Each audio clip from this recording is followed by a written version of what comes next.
This is Snake. Colonel, why are we made out of Lego? Snake, we're unsure of the reasons behind this, but we're sending you in to get to the bottom of it. Got it. Okay, I'm ready to go. I love Metal Gear. Now hear me out, hear me out. Have I played all of them? No! But what other game character looks this good next to Dark Starkiller and Peter Family Man? For me, Metal Gear mostly exists inside long multi-hour video essays where people try to explain why so many guys are named Snake. I find that the lore and world of Metal Gear is extremely interesting and compelling, and I've always wanted to create something to celebrate its characters. But as much as I'd like to pretend that I'm a human with advanced tastes, I'm really no better than the rest of you. That's right, I'll admit it. I love Fortnite. And so when they added Snake to the game last season, it was the extra push I needed to motivate me to create some Metal Gear stuff. If you know anything about me, my medium of choice when it comes to creative work is usually Lego, and specifically the minifigures. Now we can debate about the artistic merit of plastic toys in the future, but personally, I think I just like the idea of making little guys that I can put around my desk. Whenever I make a new project, I immediately start thinking of what kind of parts that I'm going to make for each character. In the case of Metal Gear, I knew I'd obviously want to make Snake, plural, and so I did just that.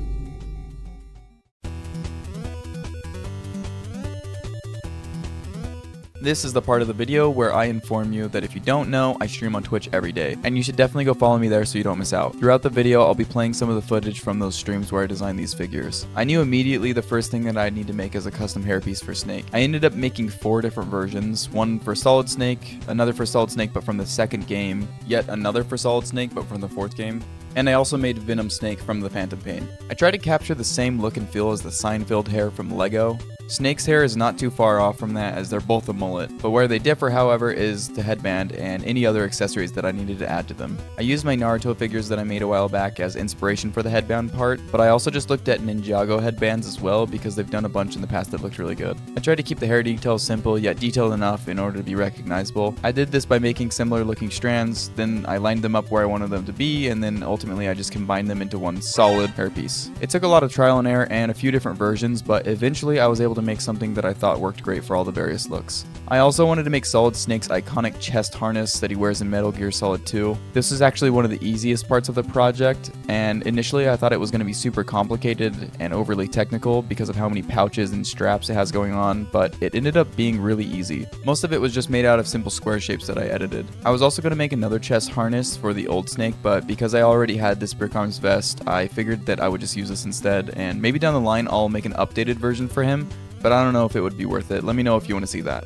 Making the designs in Blender is always my favorite thing to do when I'm making a new Lego character. I love interacting with chat and goofing around, and we end up getting some pretty cool work done together. You should definitely drop by if you want to be a part of any future videos that I'm working on. After I was done with the designs though, I began the 3D printing process. Eventually I was able to get them to a point where they were perfect and we could begin the next step. When I paint parts for Lego characters, I try to paint them in a way so that they end up looking like, get this, a Lego figure. That might sound self-explanatory, but it's absolutely not. Eventually one day I'll make a video about all the different styles people have for when they paint or create new custom figures, but personally, I found that making custom figures to fit in with all of my pre-existing Lego characters is a lot more satisfying than what I used to do. No shade towards anyone with a different art style, this is just what I enjoy most. So in general, with painting, I try to keep things really simple so that it still looks like a Lego figure in the end. Before I painted the parts for the Solid Snake figures, I was thinking that the headbands were going to be really annoying to get right, but all of the hairs were actually really easy to paint. And I don't know if it's because it was just like a simple design or because I've been painting for so long now that it's just gotten really easy for me, but I didn't have to redo these like I usually do when I'm painting. So this ended up being one of the fastest parts of the process. After all the parts were painted, the only thing left to do was find minifigure parts to put them on, and I will talk in detail about all the individual things that I used for the various figures. But one thing I do want to mention before we jump into that are the arms and legs on these guys. Because Lego doesn't have arms and legs in both of these colors, I had to create my own, and luckily I do have a tool for this, and that's the dual molded guides that I created. I will be making a new video on this soon. I have one on the channel now, but I'm making one that's a lot more comprehensive. But the guides are without a doubt one of the coolest things I've ever made. Anyways, that concludes the yapping section of this video. Now onto the fun part where I can yap even more about the results though. And if you've made it this far in the video, please drop a... Actually, just drop a... Kept you waiting, huh? in the comments, and that will do for today. Okay, now onto the showcase where I'll show you all the final results of these figures. Alright, hello, welcome to the showcase section of this video. Now we can actually show off all of the individual figures that I talked about how I made them in the previous part of this video. As you can see, there is a bunch of snakes and one big boss, I guess. We'll just start from left to right, and then I will proceed through the different games.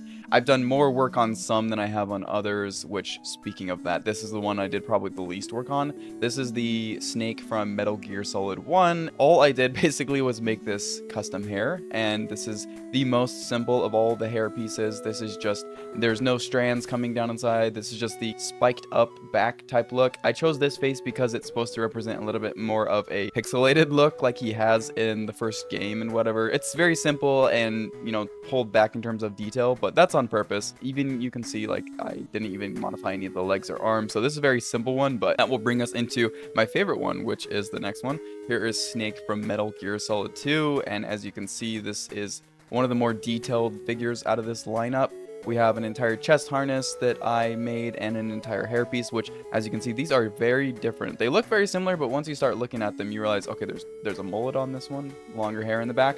There's also those curls coming down. Also, the entire hair shape is just a little bit different than the hair shape on this. I don't really know which one I prefer. I like them both for different reasons. But yes, talking about this figure in specific, I want to mention and highlight the legs, which were created using the dual molded guides. Here's a closer look at those. And they do give the effect that he's got a little bit more going on with his outfit than just the basic sand blue leg. Let's talk about this harness. The head actually slides into this, so it covers up the neck, and then that way it looks like he's, you know, wearing a little bit more of a suit rather than just, see, you can see if he's not covering his neck, it kind of looks a little weird, I feel like. But I think when we use this to cover up the neck, I think it works really well, and I actually like how that looks a lot. The face that I'm using is actually an Indiana Jones face for this guy. I really like the stubble on this face. Also, the expression was kind of fun, so I ended up just going with this face. There was a bunch of other options that I thought about using, but this one is maybe my favorite. That's basically it for this snake, though. Next up is kind of an unfinished big boss from Metal Gear Solid 3. So we got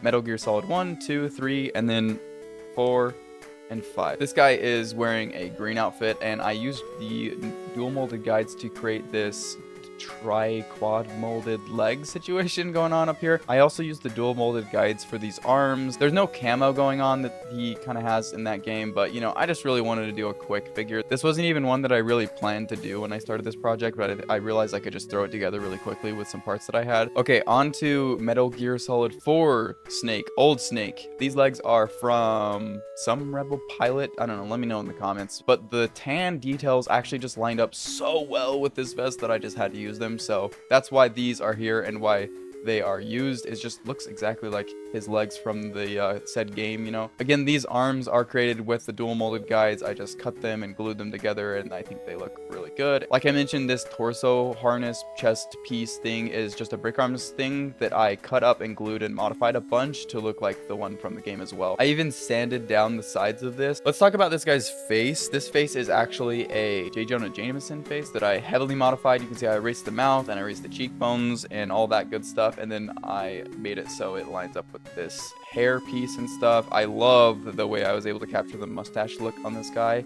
This hair is a modified version of this hair, which is, he's still got a little bit of a mullet going on, but this one also, you can see, features the eye patch thing. I just included this into the mold because I thought it would be cool to be able to like put it over any face and stuff rather than making it a print. And then the strap continues from the front to the back. I think that's a really cool look. And I like the gray hair on this guy a lot. So there's those two from Metal Gear Solid 2 and Metal Gear Solid 4. I like both of these looks a lot. And these are also the looks from Fortnite minus the you know, the ugly beard inclusion in Fortnite. This is how he should look, I guess. And this is what he ended up looking like, was like with a weird beard. But these are the two looks that they went for in Fortnite, and here is the Legoized version. I know they're not from Fortnite, but you know what I mean. And lastly is Venom Snake from Metal Gear Solid 5, The Phantom Pain. I also used the dual molded guide to create this arm. This is not his default look. The reason he is in this look is because I made this for a friend, but maybe I'll make his default outfit down the line. I should talk about this face, which is completely custom painted. I still need to gloss it, but I painted the beard, the eye, the eyebrow, and everything. The only thing that's not painted is that eye patch, which is from a Citizen Brick figurehead. I don't know. The hair on this is one of my favorite hairs. He's got his little ponytail piece, and then all the hair going back and stuff. And we even got that jagged little shrapnel part sticking out.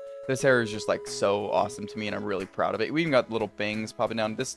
I just like this figure. I'm not even done finishing with this guy. I still need to add boots to him and stuff, but yeah, that's why he looks like this and not his default look. But okay, this is all of the Solid Metal Gear guys. Guy from Fortnite, Snake from Metal Solid, and let me know if I should make any more Metal Gear characters. I totally am open to it. I just started with the snakes and One Big Boss because, you know, they're the most iconic characters. Maybe I should make a Raiden though. That could be a fun character to make. What character do you want to see? Oh, you know what? I lied to you. I have one secret figure here at the end of this video, which is Hideo Kojima, the creator of Metal Gear. I love Kojima. He's a creative genius, so I thought it would be kind of fun to recreate him in Lego. This head is actually a dyed Harry Potter head. It's dyed to be worm tan, and then this hair is also a Harry Potter hair, funnily enough. But I added the mustache and beard stuff going on. But yeah, that's a little secret for anyone who's stuck around this far in the video. But seriously though, if there's any other Metal Gear Solid characters that you'd like to see, drop them in the comments. I'm more than happy to consider making them in the future. I don't know why I keep like rearranging these like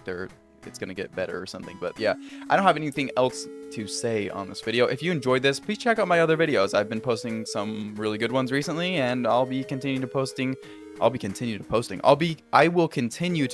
more down the line. And if you have a video idea you'd like to see, I'm still rearranging. I don't know. I'm just gonna put my hands down.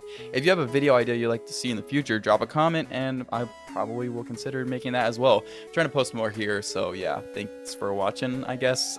If you haven't already, consider subscribing and dropping a like in this video. It helps the algorithm and stuff. But yeah, check out my other videos. I have really cool, similar styled videos that I posted recently, and yeah, I'm gonna make more. So I'm just gonna shut up and get on to making more videos. Thanks for watching. I'll see you guys next time. Bye bye.